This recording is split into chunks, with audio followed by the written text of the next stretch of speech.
आप सबको प्रभु यीशु मसीह के नाम में शलोम। आज का जो वचन मैं देने जा रहा हूँ ये एक बहुत ही बहुमूल्य वचन है, इसलिए आप इसे ज़रूर सुने। आइए हम प्रार्थना में जाएंगे। सर्वशक्तिमान परमेश्वर आपके पास आए हैं, आपको धन्यवाद देते सुंदर समय के लिए। खास करके प्रार्थना करता हूँ आज का जो वचन मैं देने जा रहा हूँ इसको जितने लोग भी सुनते हैं इसको सुनने के द्वारा वो लोग बहुत ऐसे आश्रित हो। आमीन। आज का जो मैंने वचन से टॉपिक लिया है वो है होल्ड टाइट टू गॉड। ईश्वर को मजबूती से पकड़ें। यहाँ हम बाइबल से देखेंगे यहोशू उसका 23 अध्याय 8 से 10 आयत, जोशुआ चैप्टर 23 वर्स 8 to 10। परंतु जैसे आज के दिन तक तुम अपने परमेश्वर यहोवा की भक्ति में लवलीन रहते हो वैसे ही रहा करना। यहोवा ने तुम्हारे सामने से बड़ी बड़ी और बलवंत जातियों को निकाला है और तुम्हारे सामने आज तक के दिन तक कोई ठहर नहीं सका। तुम में से एक मनुष्य 1000 मनुष्य को भगाएगा, क्योंकि तुम्हारा परमेश्वर यहोवा अपने वचन के अनुसार तुम्हारी ओर से लड़ता है। यहोशू इसराइलियों को आदेश दे रहा है कि आज तक तुम लोग परमेश्वर को पकड़े हुए हो और ठीक ऐसे ही हमेशा तक परमेश्वर को पकड़े रहना। प्रार्थना के द्वारा, भक्ति के द्वारा, परमेश्वर का आज्ञा पालन के द्वारा परमेश्वर को कस के पकड़ रहना, क्योंकि परमेश्वर तुम लोगों को बड़ी बड़ी बलवंत जातियों से बचाया है और तुम लोगों की ओर से वह लड़ता है और हमेशा तक वह तुम लोगों को विजय देगा। जो परमेश्वर को पकड़े रहता है तो परमेश्वर भी उसको पकड़ लेता है, और अगर आप उसे छूटना भी चाहेंगे तो वह आपको नहीं छोड़ेगा। 1 तिमोथी चैप्टर 6 वर्स 17 to 19। पहला तिमोथी उसका 6 अध्याय 17 से 19 आयत। यहाँ पर इस आयत में धनवानों से कहा जा रहा है कि हे धनवानों, धन पर आशा मत लगाओ, परमेश्वर पर आशा लगाओ। हमें अपना परमेश्वर पे ध्यान लगाना है। धन हमें परमेश्वर से दूर करता है, और जो धनी व्यक्ति होता है वह अधिकतर धन का प्राप्ति में और इसी बात में लगा रहता है कि धन कैसे प्राप्त करे और कहाँ रखे। लेकिन क्या है, धन कुछ भी नहीं है। यह आज है और कल ख़त्म हो जाएगा। एक बार चोर आएगा, बीमारी आएगा और सब चला जाएगा। इसलिए हमें यीशु को पकड़े रहना है और उसके साथ अपना समय बिताना है।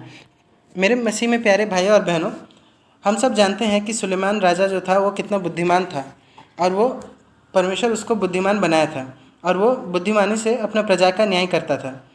लेकिन वह बहुत सारी स्त्रियों के प्रेम में पड़ गया और उसका 700 रानी और 300 रखेल थी, और वह धीरे धीरे परमेश्वर से दूर हो गया, क्योंकि उसको बहुत सी स्त्री थी और वह स्त्रियां उसको मूर्ति पूजा की तरफ मोड़ दी और वह मूर्ति पूजा करने वाला हो गया और वह परमेश्वर से दूर हुआ। उसको चाहिए था कि वह परमेश्वर को पकड़े रहे, लेकिन वह परमेश्वर को छोड़ दिया और परमेश्वर भी उसको त्याग दिया।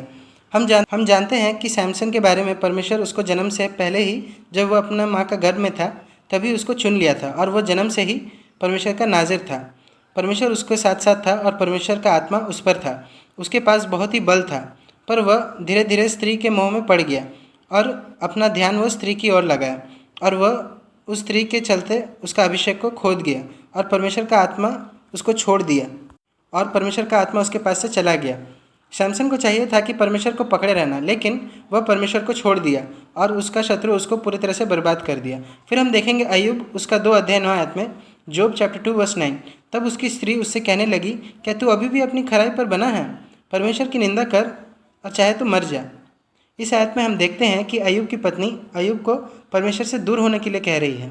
वह कह रही है कि परमेश्वर का निंदा कर और मर जा। उसका मतलब है कि परमेश्वर को छोड़ दे, लेकिन वह अपनी पत्नी को कहता है कि तू एक मूढ़ स्त्री सी बात करती है। क्या हम परमेश्वर से सुख लेते हैं तो क्या दुख ना ले? अय्यूब बहुत ही पीड़ा सह रहा था। उसके शरीर में फोड़े भर गए थे और वह दर्द में था। अय्यूब का बच्चा सब मर गया था, उसका संपत्ति भी सब खत्म हो गया, और लास्ट में अय्यूब का हेल्थ भी खराब हो गया, और फिर उसकी पत्नी भी उसे बुरा भला बोलने लगी। फिर भी इतना होते हुए भी, इतना सहते हुए भी वह परमेश्वर को पकड़े रहा। तब परमेश्वर अय्यूब को पहले से भी ज़्यादा संपत्ति दिया। वह उसको 2 गुना संपत्ति दिया, और अय्यूब परमेश्वर को पूरा टाइट से पकड़ा रहा और परमेश्वर में खराई से बना रहा। आज के समय में अधिकतर लोग जब दुख कष्ट में होकर गुजरते हैं तो यीशु को वो छोड़ देते हैं और दुनियावी चीज़ों में अपना ध्यान लगाते हैं। मसीह में मेरे प्रिय भाइयों और बहनों, दुख और मुसीबत में यीशु को पकड़े रहें। और अभी के समय में जिसके पास जॉब नहीं है, पैसा नहीं है, बीमारी में है, बीमारी से घिरे हुए हैं और कर्जे में डूबे हैं, परमेश्वर को पकड़े रहें। परमेश्वर से प्रार्थना करें और रोएं, उपवास करें, और परमेश्वर सब बातों का समाधान देगा।